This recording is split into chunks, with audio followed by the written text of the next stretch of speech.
नमस्कार साथियों, जय हिंद मेरे प्यारे बच्चों। मैं मानस रायसाद स्टडी सेंटर में आप सभी का मैं स्वागत करता हूं। मेरे प्यारे साथियों, आज मैं आपको सफलता का एक ऐसा मूल मंत्र देने जा रहा हूं जो आपकी सफलता को सुनिश्चित करेगा। उस मंत्र का नाम है टेम, TEM, time, energy and money. क्या? TEM। मेरे प्यारे साथियों, ये जो टेम होता है, टाइम, एनर्जी और मनी होता है, ये जहाँ पे इसको यूज करोगे, जहाँ पे इसको स्पेंड करोगे, खर्च करोगे, ग्रोथ वहीं पे होता है। जहाँ पे समय दोगे, जहाँ पे ऊर्जा लगाओगे, जहाँ पे मनी खर्च करोगे, वहीं डेवलपमेंट होगा, वहीं विकास होगा, वहीं ग्रोथ होगा, वहीं सफलता मिलेगी। तो मेरे प्यारे साथियों, ये जो टाइम होता है, एनर्जी होती है और जो मनी होती है, इसे अपने ऊपर खर्च करो ताकि आपका विकास सुनिश्चित हो सके, आप ग्रोथ कर सको और आप सफलता को हासिल कर सको। इसलिए इस फार्मूला को हमेशा याद रखना, TEM। ये जहां पे खर्च होगा, ग्रोथ वहीं होगा। मेरे प्यारे साथियों, आइए इसी के साथ हम अपना सवाल जवाब में आज एक पांचवा एपिसोड आपके सामने ले आया हूं। ये पांचवा एपिसोड बहुत ही महत्वपूर्ण है। एक तरफ सवाल है और दूसरी तरफ जवाब है जो आपको देना होता है। ये सारे बहुत ही महत्वपूर्ण क्वेश्चन होते हैं। ये आपके चाहे IAS हो, UPPCS हो, ROE हो, SSC, रेलवे, बैंक, आप कोई भी एग्जाम दे रहे हो, यहाँ से प्रश्न आपसे निश्चित पूछा जाता है। तो इससे पहले हमने 4 एपिसोड बनाया है, ये पांचवा एपिसोड है। आप जो है रायसाद स्टडी सेंटर पे जाके चारों एपिसोड देखिए, आपको खुद लगेगा कि आप क्या चीज़ पा रहे हो। राइट?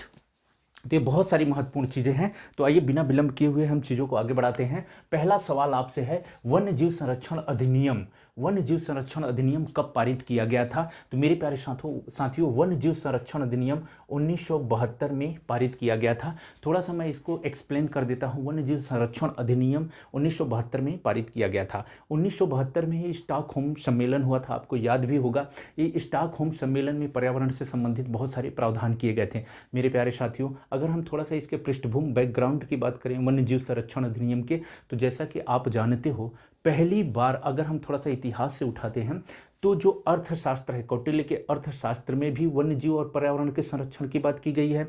इसके अलावा अगर हम अशोक के 5वें स्तंभ की बात करें तो उसमें भी पर्यावरण के संरक्षण या वन्य जीवों की रक्षा की बात की गई है। मेरे प्यारे साथियों, अगर आपको थोड़ा सा आगे हम ले आए तो मैं आपको एक चीज़ बता देना चाहता हूँ कि अगर हम भारतीय कॉन्स्टिट्यूशन की बात करें, इंडियन कॉन्स्टिट्यूशन की बात करें, तो उसमें जो मूल अधिकार है, मूल अधिकार के आर्टिकल 21 में भी वन जो है स्वच्छ पर्यावरण की बात की गई है। इसके साथ DPSP आप उठाओगे तो DPSP में आर्टिकल जो 48A है उसमें भी वन्य जीव और पर्यावरण संरक्षण की बात की गई है। इसके अलावा अगर मैं आपको बताऊं तो जो SDG होता है, सस्टेनेबल डेवलपमेंट गोल होता है, उसका जो आर्टिकल कितना, उसमें 17 गोल हैं, तो जो 13 नंबर का गोल होता है वो भी पर्यावरण संरक्षण की बात करता है। अगर हम मूल कर्तव्य की बात करें तो मूल कर्तव्य के भी आर्टिकल, अगर मूल कर्तव्य में 11 मूल कर्तव्य हैं, जिसमें 7वें नंबर पे यानी G नंबर पे जो मूल कर्तव्य आता है वो भी आपके पर्यावरण संरक्षण की बात या जीव जंतुओं के संरक्षण की बात करता है।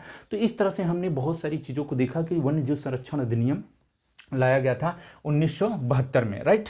इन तमाम चीज़ों को ध्यान में रख के ये अधिनियम बनाया गया। इसका मूल उद्देश्य था कि जो भी वन्य जीव हैं, जो भी चीज़ें हैं, उनको नियंत्रित किया जाए, उनको संरक्षित किया जाए, उनका जो है पुनर्वास किया जाए, उन जो संकटापन है उनकी ग्रोथ के बारे में सोचा जाए। इन तमाम चीज़ों का उल्लेख है।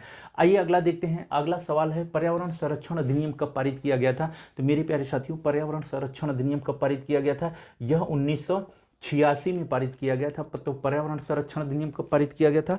1986 में पर्यावरण संरक्षण अधिनियम पारित किया गया था। राइट? तो ये जो पर्यावरण संरक्षण अधिनियम 1986 में पारित किया गया, तो इसके पारित होने के पीछे मूल उद्देश्य था, आपको याद होगा, जो भोपाल गैस त्रासदी होती है जो कि 1983 में होती है, तो 1983 के बाद ही, उसके बाद ही ये पर्यावरण संरक्षण अधिनियम पारित किया गया था 1986 में। और इसका जो मूल उद्देश्य था इसको पारित करने का, स्टॉकहोम सम्मेलन में जो तमाम देश एकत्रित हुए थे, तो उन्होंने जो नियम बनाए थे उन नियमों को लागू करना भी इसका एक मूल उद्देश्य रहा था। आइए आगे देखते हैं। जैव विविधता संरक्षण अधिनियम, अगर हम इसकी बात करते हैं तो जैव विविधता संरक्षण अधिनियम आपका 2002 में पारित किया गया था। इसका मूल उद्देश्य है कि जो बायोडाइवर्सिटी है, जो जैव विविधता है, उसको सुरक्षा प्रदान किया जाए। तमाम जितने भी इंडेंजर्ड जो स्पीसीज हैं उनके पुनर्वास और उनके विकास के बारे में सोचा जाए। इन तमाम चीज़ों को इसमें जैव विविधता संरक्षण अधिनियम में अधिनियमित किया गया। उसके बाद अगर हम वायु संरक्षण अधिनियम की बात करते हैं, जो वायु में जो पोल्यूशन है, जो पोल्यूटेंट वायु में फैले हुए हैं, उनको कंट्रोल करने की बात को, उनको नियमित करने की बात करता है वायु संरक्षण अधिनियम। तो वायु संरक्षण अधिनियम कब पारित किया गया था? तो वायु संरक्षण अधिनियम आपका 1981 में पारित किया गया था।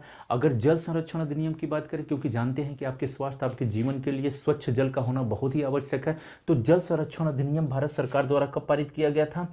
यह 1974 में पारित किया गया था। SC/ST वन निवासी अधिनियम, इसे वन अधिकार अधिनियम भी कहा जाता है, जो कि जो भी शेड्यूल्ड कास्ट हैं, जो भी जनजाति क्षेत्र हैं, जितने भी शेड्यूल्ड हैं, जो वनों में रहते हैं, जंगलों में रहते हैं, उनके अधिकार की बात की गई है। इसमें ये कहा गया है कि जो वनों में रहते हैं या वन उत्पादन पे जीवित रहते हैं, उनको जो है वहाँ उन्हें अपनी जीविका उत्पादन के लिए उन्हें अधिकार दिया जाए, उन्हें वहाँ बसने का अधिकार दिया जाए, राइट। इन तमाम चीज़ों का उल्लेख वन निवासी अधिनियम में किया गया है। तो यहाँ से भी प्रश्न पूछा जाता है, ये कब पारित किया गया था? ये 2006 में पारित किया गया था। नेशनल ग्रीन ट्रिब्यूनल बहुत ही इंपॉर्टेंट है। नेशनल ग्रीन ट्रिब्यूनल, जैसा कि आप जानते हैं, राइट।